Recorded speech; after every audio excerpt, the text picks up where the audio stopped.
welcome back to another episode of our podcast where we dive into the jewellery boxes of some of our favourite people, hearing all about the pieces that tell their story. And on this week's episode, I'm joined by fashion and beauty writer and brand consultant who has spent the last 10 years shaking the fashion industry from the inside. She's written for the likes of Elle and Vogue, really making a name for herself as a long-time columnist for Stylist magazine, a sport fanatic with quite possibly the nicest smile in the world. It is Billie Bhatia, everyone. Oh, well, that was the kindest introduction ever. Yeah. I sort of left that nicest smile as a bit of a surprise. That was so lovely. I feel very shy now. It's so nice to see you. Thank you so much for having me. And thank you for joining us. Pleasure. As you walked in, it did make me laugh that you said you just had a nice little snooze. I did. In the cab journey over here. I can't help it. As soon as I'm driven in a car, I'm out cold. Yeah. Do you I was mentioning this morning, I've started sleeping with a fan in my room, and that of white noise is knocking me out. And it's the same sort of thing as driving in a car, that kind of like motion. Yeah, I think it's my greatest skill and also my biggest weakness to fall asleep at any given moment. And it used to drive, when Polly Knight and I used to do fashion weeks together, it used to drive her insane because we would get in the car and she'd be exhausted and I'd be like, okay, just 2 minutes. Yeah. And just would be out cold before the next show. And she's like, how are you doing this? You're right, a good skill, but yeah, probably quite annoying for other people. So we, our paths have crossed plenty of times over the years, put my pen down, but we met properly last summer. For that delicious dinner. Beautiful dinner with those Parmesan fries at Luca, which is only around the corner from us. I think about those Parmesan fries probably every day. I'm going to say I probably do too. It was so beautiful, wasn't it? It was so beautiful. And, you know, it's such a pleasure to finally meet you after being a long time admirer. So, yeah, it was a gorgeous, gorgeous evening. We were lucky with the weather. We were outside. It was so that nice. Beautiful conservatory. I know. For those who haven't been there, go to Luca. Okay, let's start by telling us who you are and what you do. I am Billie. I am a writer and brand consultant.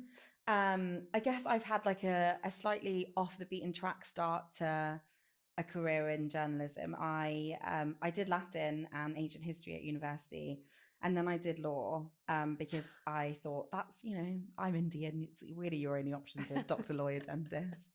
And my dad's a lawyer, and I think he never really was prescriptive about one of us becoming a lawyer, but there were enough like nudges along the way that I was like, right, okay, that's the career for me. And I hated it. So I finished law school and I was very like, what am I doing with my life? All my friends had moved to London. I'd moved back to Leicester with my family. I was working in a bar, like zero prospects on the horizon. And I basically just emailed like every email address I could possibly find to try and get an internship or work experience. I knew I wanted to write. I didn't actually think I was very good at it, but I thought, oh, well, I could learn to be better. And I got my foot in the door at Sunday Times Style as a 4-week work placement. And then once you kind of get in at one, you're on the intern train. And then I went to British Vogue for a little while. And then I was at Elle for 4 years. And I was at Stylist for 5 years. Yeah. I joined as a fashion writer and left January this year as fashion and beauty features director. Just scoop some beauty up in there too. And yes, now I'm freelance and loving it. Amazing. Surprisingly, I didn't think I would love it. Actually, I was nervous. Really? Yeah. I guess it's a leap, right? It's huge, and I'm not very good at. Well, I'm still not very good at it, but better than I was, I suppose, at like motivating myself. I'm just really used to being part of a team, and have always kind of considered myself a team player as opposed to a bit of a lone wolf. But it's been surprising actually how much I've enjoyed it and how much I've really enjoyed having like my schedule to myself and being able to sort of work things around that, because I can't write in the day. Really? I can only write at night. Really? Yeah, I'm such a like 11th hour person. Wait, but how did that work when you're working like in a magazine in an office? There's so much to do that isn't writing, like your emails and like there's bits that you can write, like small pieces I definitely could do in the day, but like big meaty features I can only do it literally as the sun's gone down, like nocturnal creature to my core, where like there is no distraction. There's no one that's going to be like, oh, Billie, could you just, or an annoying email that's landed in your inbox. You can just be like, okay, it's me, Harry Potter audio tape. Really? Let's go. Really? Yeah. I love that. That's what gets you going. Gets you writing. The dulcet tones of Stephen Fry, that or country music. I like that. Or when I'm really on a deadline, it's like quite hardcore rap because I need the tempo. Motivation. Yeah, the tempo. So you wrote your first published, am I right in thinking you wrote your first published article for Elle?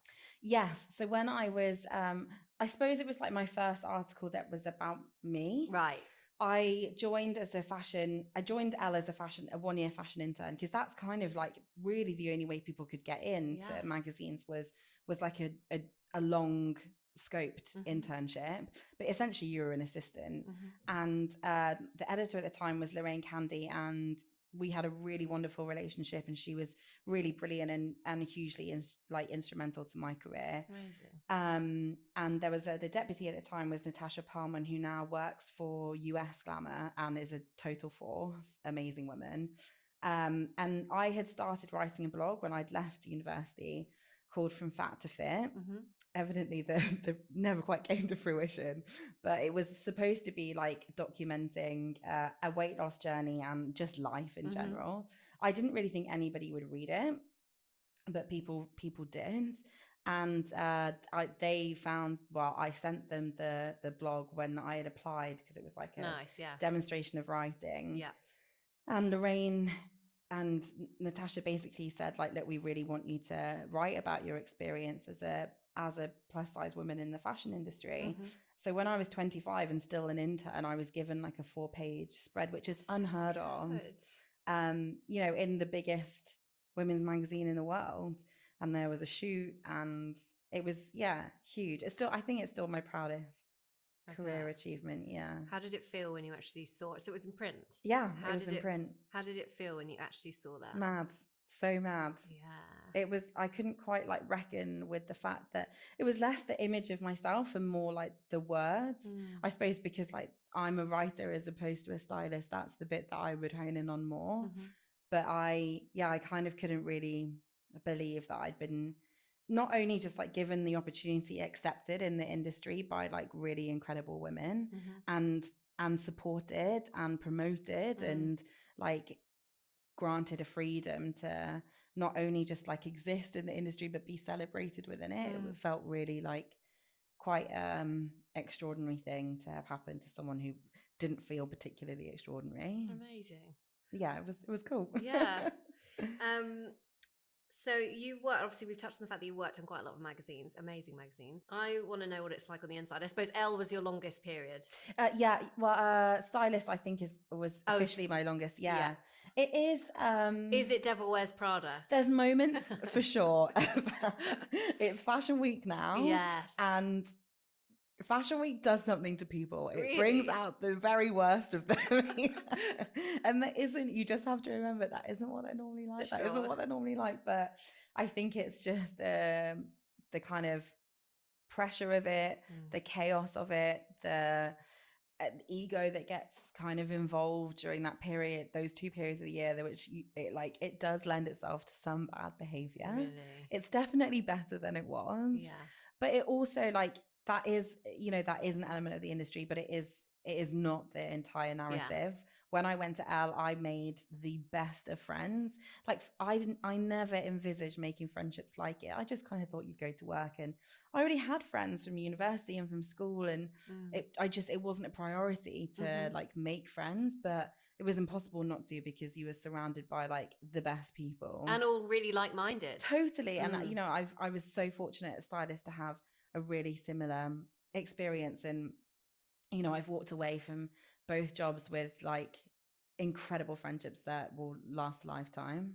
I remember when we were sitting around having the dinner, and it's probably the first time I'd sat just myself with so many like editors and writers and journalists all in one room, and how you all know each other. Yeah. And it's like, yeah, we did an internship together, and oh yeah, we worked together at such and such for 2 years. Yeah. And when you're junior in the industry, like you do really have to band together, because you're like, you don't really have anybody else except for each other. You know, the senior team, it feels quite far away also from your reality. Like, these are older women who are established and have been in the industry, and you're just a young 20 something. Like, you can barely pay your rent. You're like, you're definitely eating McDonald's for dinner, like pesto pasta. Like, it's tough, but you're like, but we're in this industry that is incredible. So we you know, you have a really like shared experience, and it's a small industry. That's why the bad behavior is remembered. Oh, really? Yeah, because it really stands out. But yeah, for the most part, you know, it's been a dream, a total dream. Amazing. So we touched on the fact that you've gone freelance. So now you're freelance. What does an average week look like for you? You're writing all night. What are you doing during the day then? I really Playing thought, squash? yeah, pretty much. I've really entered my retirement here. Is squash a new thing? For those that don't know, Billie is playing squash all the time. I love squash. And you're incredibly competitive. I used to play squash a lot when I was younger. Yeah, my dad for my 11th birthday took me to squash lessons. Really? And it's a very dad sport, I feel. Yeah, my dad actually proposed to my mum on a squash court. So it's like, yeah, it's in my blood now. And my mum and dad both played. He took all of us to play squash, and I really loved it and stuck at it. My brother and my sister were a bit less interested. My brother he's really into cricket. My sister's really into makeup and beauty, and it's like not sporty. She's a really good swimmer, but she's not super sporty. And I was such a tomboy growing up. Like, sport was everything. I was like netball, rounders, tennis, squash, swimming, the whole shebang. And it stuck with me. Like, really? I do really love sport. And I basically just now like loan husbands of my best friends for a couple of hours a week. I'm like, do you want to play? That's so good.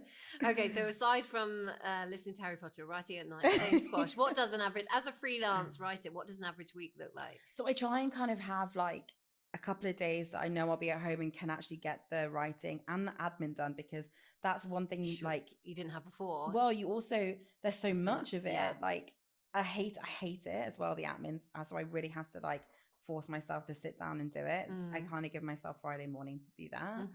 And then I actually thought there'd be more structure to freelance, but there really isn't, because so much comes in last minute. There's like last minute events and last minute commissions that I try and kind of give myself like anchor points throughout the week, but everything else around it does kind of move. So I sort of have like 2 or 3 days where I'm normally in town, where I can have my meetings, see people, like find a coffee shop and carry on doing a bit of work. And then Mondays and Fridays, I try and be at home just to like get the boring stuff done and the big writing done. And then I've been trying to like really work on my fitness and health, because I found that was something I really struggled with getting on top of when I was in full-time employment. So as much as I can, I'm just trying to like get outside and move my body. Yeah. I'm really noticing I've started running recently just for the mental benefits, and such a huge difference. So I find even into the evening when I get back, and my patience with the kids are just it's bigger. Yeah. It makes such a huge difference. And I know it's really obvious. People go, being doesn't make it any moving, easier to do though. Like, you do have to make time. It's not finding time. We all have the same hours in the day, but you do have to like make time, and it's not always possible. It's also a really easy thing. Like, if I haven't been for 3 weeks and now I'm back to that, come on, get out there. It's really hard to I think we're really mean to ourselves in the way we talk about it. Yeah. And I'm trying to be better at being kinder to myself about that. It's by far the hardest thing I think I've done, to like be kind about what I can do instead of just punishing myself for what I can't do. Like, yesterday I got home at 6 and I was like, right, I'm going to go to the gym. And then I like lay on my bed for about 20 minutes, just like replying to a few messages. I was like, I just can't be bothered now. So, and I didn't go. I did like a 10-minute stretch, which is more than I would have done. But, I made up for it this morning. I was like, right, get up, get out. But you can't win every day. No. Yeah. I think what freelancers taught me is to try and take like a small win every day, as opposed to like putting a huge amount of pressure on yourself to be perfect. Yeah, that's so true. Okay, so we've kind of touched on this, your love of sport, in particular tennis. Where did this obsession come from? is it from your granddad? I think he's played a pretty major role. So Billie shared a video clip on your stories a few weeks ago. Yeah. And it was the most heartwarming, sweetest thing. I think I must have watched it about 5 times because he's just so sweet. And he just telling a story about tennis? Yeah. So my granddad is my mum's dad. He's 95, just turned 95 in August. And we are incredibly fortunate. Like, he is so mentally with it. He kind of looks a bit like Dobby now. Like, he's a bit like frail and tiny. And, you know, he used to be what I thought this really like grand figure. Yeah. And he like, I love to ask him questions about his younger life because it feels so far removed from my life. Like, he grew up in Africa and then moved from Kenya to England in the 50s. My mum moved over after in the 60s. Actually, maybe he came in the early 60s. But basically, when Idi Amin kicked everybody out of Uganda, then he was like, right, I think we might be next on the kicking out front. So we're going to move it. But before then, he lived this like gorgeous life in Kenya where he'd finish work every day and would go to the tennis club, and like, he just loves talking about the tennis club and the fun that they had there. And he's like, and sometimes, not very often, I would sometimes have like a shandy or something. Like, you know, it's so lovely and heartwarming to hear these stories. And I really treasure them. But my whole family is quite tennis obsessed. My mum is huge into tennis. Every year she's like, do you reckon we'll get some Wimbledon tickets this year? And my dad loves it. My brother loves it. My sister loves it. I think it's just like we are like quite a sporty family, even though I don't think we necessarily are, but there's always sport on at least one TV in the house. Yeah. Always. It's normally cricket, which I'm not the biggest fan of, but I don't know. I've just written a piece for Elle actually about like tennis court reaching fever pitch because everyone's obsessed. So true. Like a tennis even bracelet. More so this year, yeah. Yeah. Each year it feels like more and more. Yeah. It's this kind of like sporty and rich aesthetic that everyone's wanting to assimilate. And the celebs courtside, what are they wearing? Who's there? Exactly. What's the gossip around this new relationship? Ariana Grande, you know, going public, you know, all those kind Timothy Chalamet, Kylie Jenner. Exactly. It's like I just got back from New York where I went to the US Open. Yeah. And the best thing about it was that everybody wears tennis outfits just to watch the games. Like the girls. Is that like a rule or? I didn't think it was. Like, everyone gets quite dressed up at Wimbledon, so I was like quite surprised. Sure. It's very chill at the US Open. It's quite like gym bro kind of aesthetic. But the girls are like head to toe tennis gear, like white little tennis dresses, caps, the whole shebang. The more Lululemon, the more aloe, the better. I was like, I'm on board. Yeah. I can see that actually in the States. Definitely. Yeah, it was like the best people watching. I bet, which I love. Okay, before we dive into your significant pieces, let's talk through what jewelry you're wearing. I can spot 2 daisy pieces. I've got some gorgeous daisy hoops on. The Goddess Glow hoop earrings. I can't leave the house without a pair of hoops. I love that. I'm a big hoop girl as well. It just makes me feel dressed. Like even to the gym, I wear hoops like these or the smaller ones. But I have to. I feel completely not myself if I don't have hoops in. Yeah. And I've got you've got the T-bar necklace and the Figaro chain necklace. So you've had that Figaro chain necklace, and the color has worn away. Do you ever take it off? No. It's been in the sea. It's been in the shower every day. Been to the gym. It's been playing squash. It's been everywhere. It's seen some miles this summer. Actually, this necklace. It's done well. It's done really well. So I quite like it sometimes when the color comes out a bit. Yeah, it's actually the color gold that is now is almost like the gold color I'm always searching for. It's that kind of vintage, washed out kind of color. It feels very much like part of my skin. This necklace, and I'm sorry, it's not coming off anytime soon. And the T-bar, which I love. This gives me a bit of a sporty vibe. It is a bit sporty, yeah. Amazing. Okay, so before we dive in, I ask all of my guests this question. Why do you think jewelry is so important to people? I think jewelry has a really unique quality of being able to like lock in an emotion and a time and a place and a moment like instantly.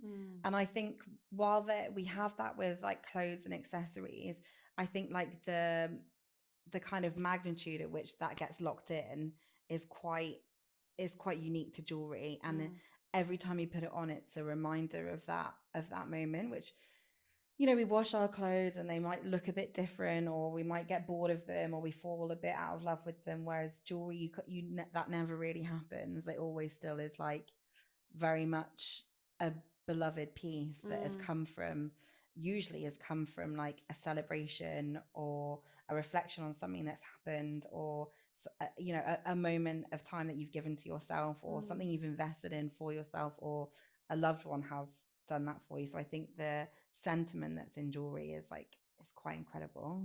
Great answer. Thanks. That's why you're a writer. I want to read the article all about that. Next article. Why is yeah. Okay, let's go into your significant pieces. Okay. Where would you like to start? I'll pass it to you. Maybe I should start with the ring. Okay. So this is my dad's signet ring, and it's got his initials on it, BSB. It kind of gives me slight mafia vibes. Yeah, which we love. And basically, I remember at school, everyone started to wear rings in like, maybe when we were leaving school about 18, and stacking them. And I've got really chubby hands and big fingers, and Claire's accessories was not coming through for me. And I really wanted to get on board the gold ring trend. So I asked my dad if I could wear his signet ring that he never wears. He's never worn his wedding ring. I actually think he lost it on the golf course on his honeymoon. Like, he zero shits given about the oh, sorry. You can swear about the ring. The only jewelry that he wears is a really chunky gold bracelet. Okay. So I was like, he's not going to miss this. And I think I said I was going to borrow it like once, and then just never gave it back. I think he's forgotten. Yeah, I don't actually wear this really at all. I'd like to maybe get it on a necklace, mainly because I think the only finger it looks good on is my wedding finger. That's going to put people off. Yeah, you know, I need to start carrying around a cardboard sign, single and available. Isn't there these new things like you can wear like a green band or something? I read something like that. It's called pear. I don't know about that. No, not into it. Avoid that. But maybe, I don't know, maybe I could get away with it in the middle. Yeah. I've never worn rings, so it feels very like, not uncomfortable, but feels unfamiliar. Yeah. But I love it because that's just classic Baz to have a big old bougie ring with his initials on it. So yeah, that stays in the jewelry box, but I like to look at it. So those listening, it is a classic gold signet ring, square face with sort of some engraving that goes down either side with BSB engraved in a lovely, very traditional sort of italic font. Yeah. Really nice. Big brat move, that one. Big, really? Yeah. He's the ultimate brat. I learned everything about being a brat from him. So yeah, you need one of these. And you're really close to your family, aren't you? Yeah. Yeah. It's quite weird. I just really like them. But I don't think that happens often. It's nice. I think it's so special. Yeah. They drive me insane. For sure. I like them most of the time. Okay. Where should we go next? Okay, maybe to this little Tiffany. Yes. We've had a few I bet.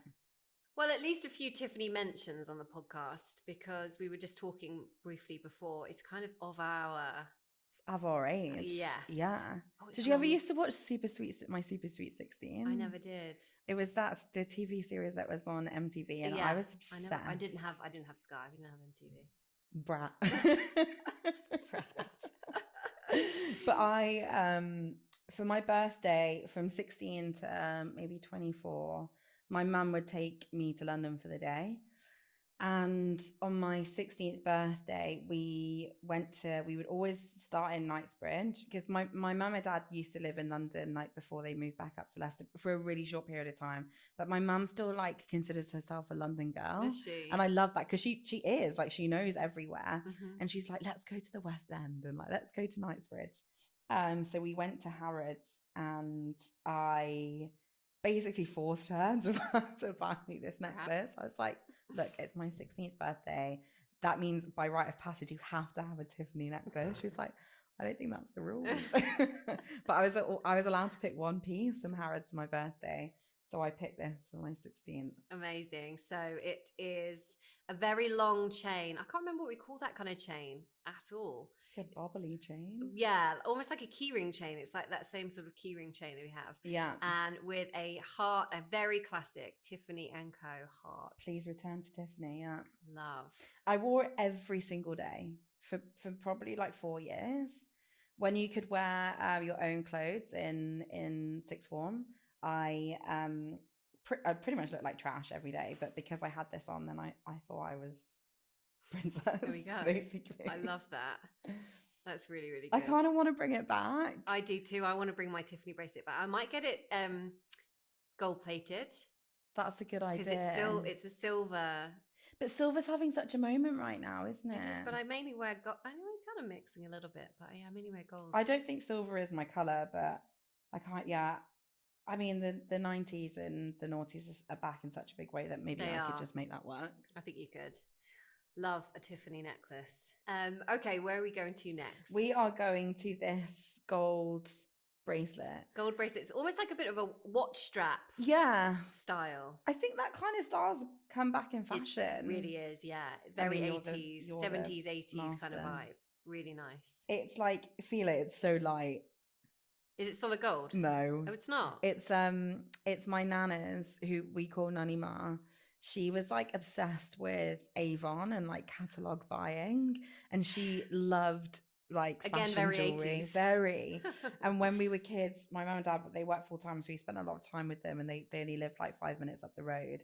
But she used to have a clear plastic box, you know, the ones with like hundreds of compartments, and each one would be filled with like some kind of like fashion jewelry tat, and I would spend hours just trying all of them on, really? Trying all of her lipsticks on, I would while away days doing it. And sadly she passed away when just a couple of days before I went to university. And when I came back that Christmas, my mum had given us a couple of bits of her jewelry, some like really precious pieces. But I like just wanted to get my hands on the tat, really, because it was like what reminded me so much of her. Yeah. So I do wear this occasionally. I'm slightly concerned it will turn me green one day, but it's worth it for the sentimental It's worth it, and it will make you laugh when if and when that does happen. Yeah, she'd love that. Yeah. She'd be like, "Oh, just get another one." Shows you get any wear out of it. Yeah. Open the Avon catalogue book and get something else. Is Avon still a thing, actually? I've got no idea. No. Yeah, it like in the beauty sphere, but they used to. I can't remember whether it was an Avon catalogue or another like pyramid scheme catalogue. But we used to like meticulously go through them when we were at their house and be like, "Oh, look at this!" Yeah. Like. And I guess it was that first kind of iteration of fashion jewelry that you could kind of relate to. Mm-hmm. But yeah, she was funny. She was really funny. She was just loved like stuff. So yeah, this is a special piece. Really nice. Okay, where to next? We'll go to the watch. Okay. This is a Longines watch that I got for my 21st birthday. Silver. I actually think it's platinum. Oh, nice. With a mother of pearl face, and it's got little diamonds as the gorgeous hours. Yeah. So we had me and my sister were given a small but like healthy budget for our 21st birthday. I think it was like £1,000 to pick something, which was an incredible amount of money. And I decided I didn't want a present. I wanted a party. Classic. She was like, I'm going all diamonds for her present. I was like, nah, I don't want stuff. I want a massive party. So I had like 20 friends, and we went to this like beautiful restaurant, and then we went on this big night out. My mum made us a massive curry for like hangover day. Oh, wow. And my dad was like, I think he was a bit upset that I didn't like choose something of value, but I just wanted a party. So he picked like the cheapest version of a Longines watch that was like suitable for my age, and it's so beautiful and I love it, and it makes me feel like a lady when I wear it, which is very rare feeling. And nice that your dad chose it. Yeah, really he chose it, and he loves watches. Does he? Like a big watch collector. That's kind of his, I guess that's his like passion. I haven't worn it for years, mainly because the Apple Watch has taken over my life. Of course, and like, as we're saying, we need to know how many steps we're doing. Right. But I do think that in the evenings, it would be nice to get her back on. Yeah. So into Christmas especially, some Christmas events. Yeah, I love how elegant it is. It's really pretty. Yeah, and it's just yeah, I've got wonderful memories Yeah. about this watch and that party. It was a good party. Amazing. Where to next? We'll go to this one. This is my Celine B. Iconic. Iconic. Yeah. Everybody went wild for it. Really, yeah, it was. What kind of time was this? This was when I was still at L, and because Tiffany, iconic for that era. Yeah, I'm Celine. an incredible like jewelry cliche, basically. And I remember like seeing a couple of editors had started to get it, and I mean it was expensive. Like you can see, like the gold has kind of worn off because there's nothing precious metal wise that's in this, but I was obsessed, completely and utterly obsessed, and I was like, how do I justify like £300 on a like like a tiny salary for this like this like big B necklace? And I was in Paris with Adidas on a trip, and we'd like me and the PRs, we'd like bunked off the afternoon. They're like, oh, let's not go to the talk that we like kind of had to go to, but not really had to go to. And we went down Avenue Montaigne, and they had the B in there, and I was like, it's fake. You're in Paris. I've got to get it. Yeah. So I bought this, and I feel like this like validated me in the fashion space. Like having this, I felt like I belonged in the fashion industry, because all of the like cool girls were wearing it, all of the editors were wearing it, and it was something that wasn't like it didn't matter about your size or your race or your background or any of that. It was just like a stamp of approval, basically.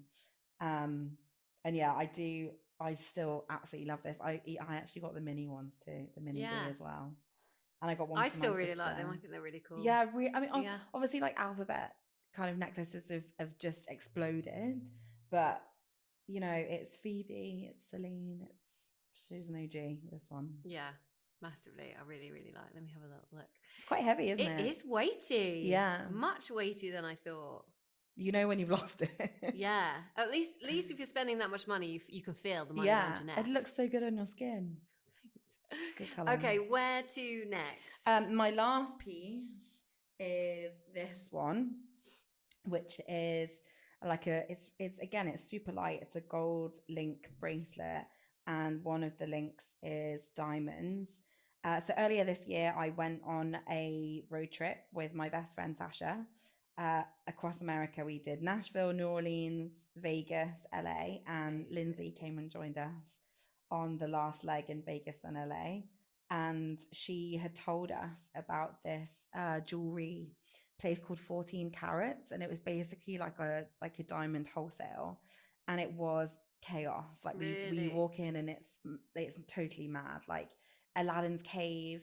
There's it's really, really busy, and every piece is there's just thousands and thousands of pieces everywhere, and they're all just like in plastic bags. Like there's no finesse to it. There's no like luxury kind of feeling to it. But because they're all like wholesale prices, it's a fraction of what you would ordinarily pay. And I had kind of wanted to celebrate going freelance and taking time for myself. And my best friend Sasha, who was on the trip with me, she was just she's currently going through, it's a hard year for her. Like she's getting a divorce, and she also is prioritizing herself. And we both kind of wanted to like do something that was for us, so we decided we were gonna fuck it and buy some diamonds. Yes. So she bought 2 gorgeous rings. I bought this bracelet and a pair of earrings. And you can tell I've really worn it already because I got it trapped in a car door. Oh no! I've already bent one of the links. It's so bent. Oh my goodness, that is brilliant. It's gorgeous. But I love it. And they were so kind in there, because I said like I like things that kind of hang a little bit lower. I don't know why, it just makes me feel more expensive. And this guy was so sweet. He was like, oh, just stick another link in, we'll do this. And then I went on their website, not their website, their Instagram after, and like every major celebrity gets all of their stuff from there. Oh, really? Yeah, like Rihanna gets all of her jewelry from there, Beyonce, all the Kardashians. They're like dripping in 14 carats. Oh my gosh. Yeah. How do I get them to be dripping in Daisy? Gotta go I need to go there over and there. yeah, Talk kick to 'em out. them. Yeah. What are you doing? What am I doing wrong? It was quite bonkers. Yeah. But they obviously had people that came back all the time. And I think they were like explaining it to me. It's just been like a generational family run business. This like gorgeous Jewish family that they were just like such hustlers. And Nice. Love that. it felt very like American. It was fun. Nice. So yeah, that's the end of my tour. That's really good. And I love the fact that you've got diamonds for yourself to like a marker Yeah. for like because it was January, right? You went freelance. It was, yeah, January I went freelance, and then we went in April. I mean, I was like panicking as I was handing over my credit card, and it wasn't like, it was a lot of money, but I wasn't spending like tens of thousands of pounds. But I'd never spent that much money on myself for like a thing.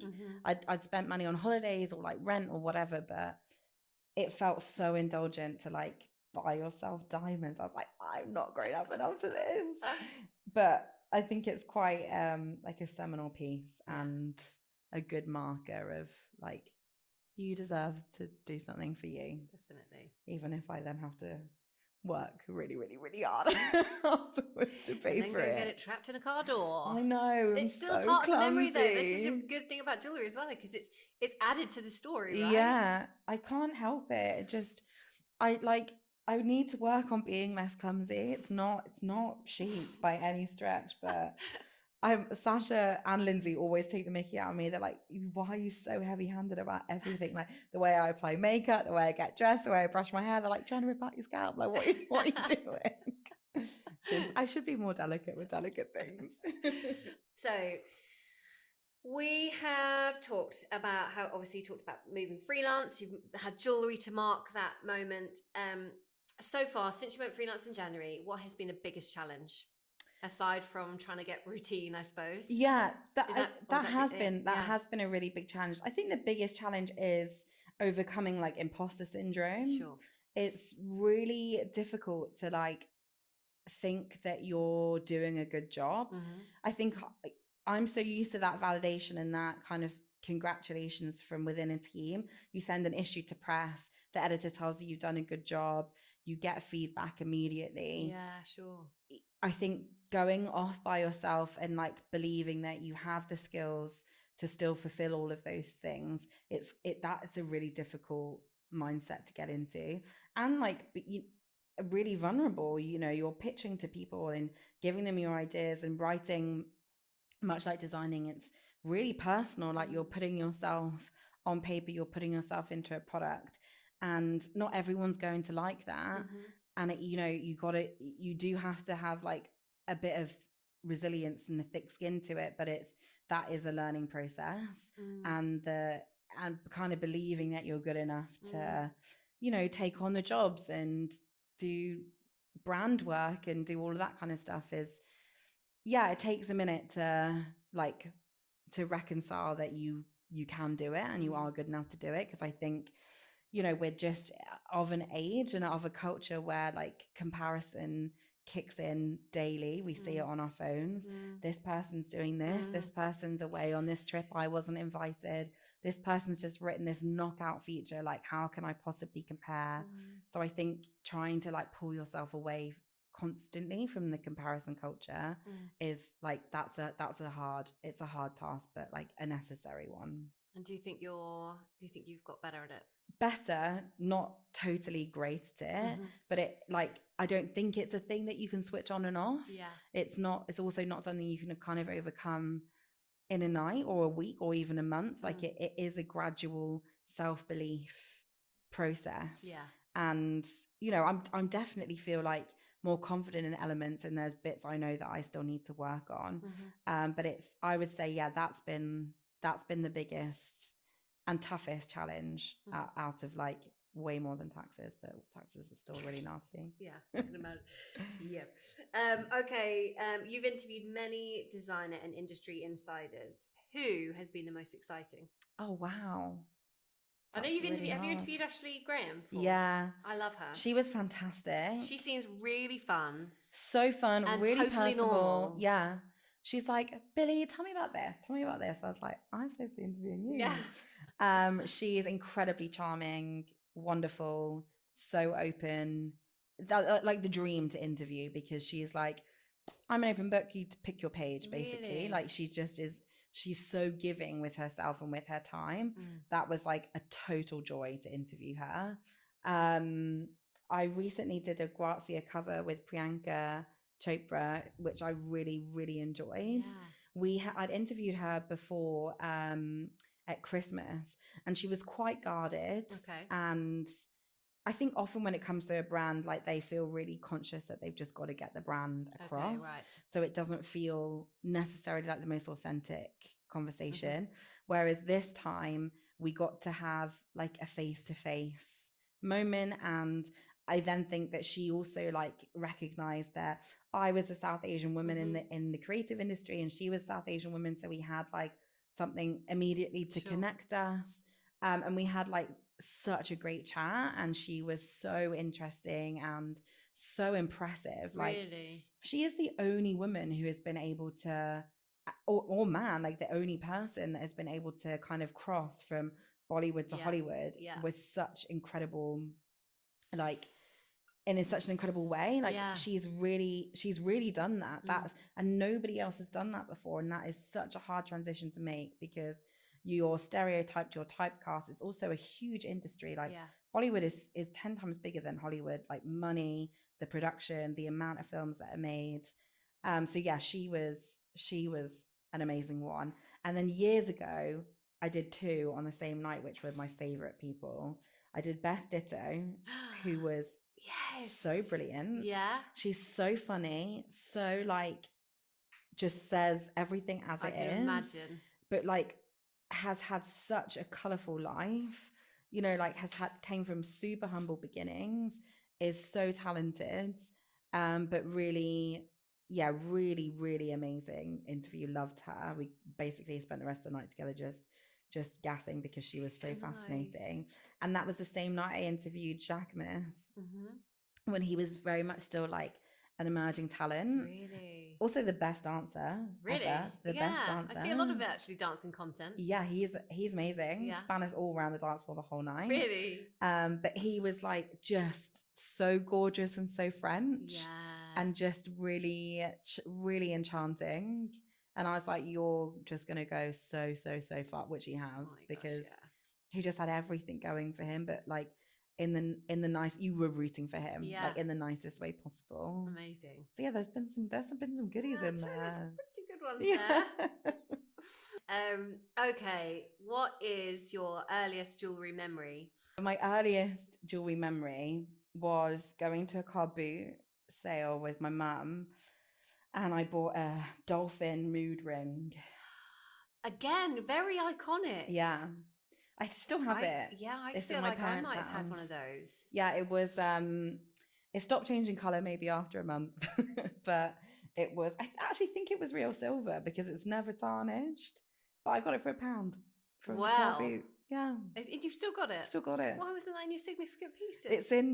It's in Leicester. Okay. So I couldn't get to it. But I remember I bought that, and I bought my mum a pair of earrings from a car boot that she still wears. Really? And they were like kind of an oval mother of pearl on a silver back that had like really small studs, like studded balls, kind of like the Tiffany chain, but really small around it. And they were £2.50. They were expensive. Yeah. I think I was maybe 8 or 9. Oh, you treated your mum. Yeah. That's the sweetest thing in the world. We got like, I think we had about like £4 to spend, and I bought them for her, and she still wears them. Oh my God. Yeah, it's cute. I hope that they would be in your mum's significant. Yeah, I actually think they would be. Yeah. I mean, she's got some mega pieces, but I think they would be. Okay. Finally, what's next for Billie?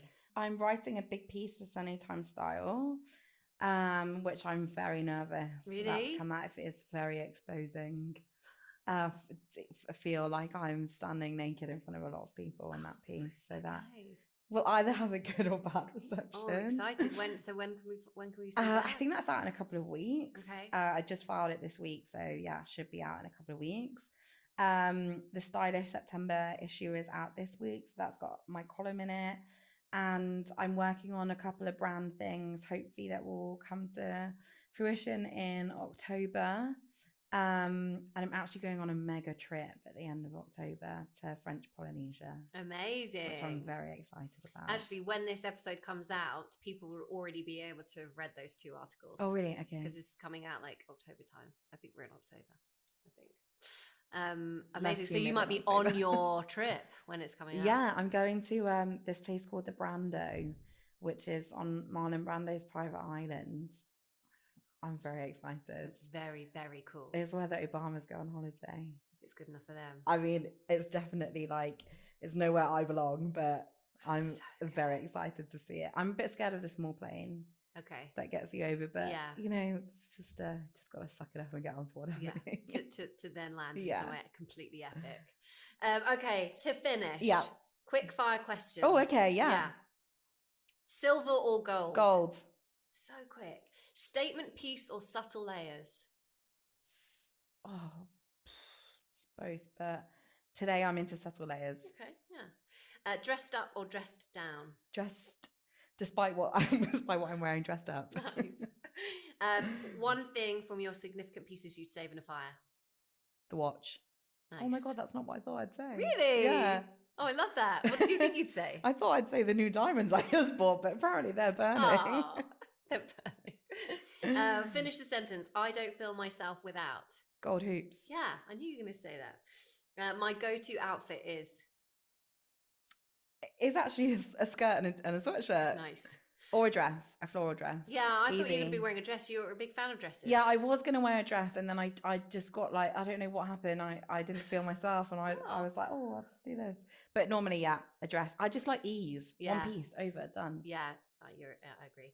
And finally, jewellery makes me feel? Complete. Nice.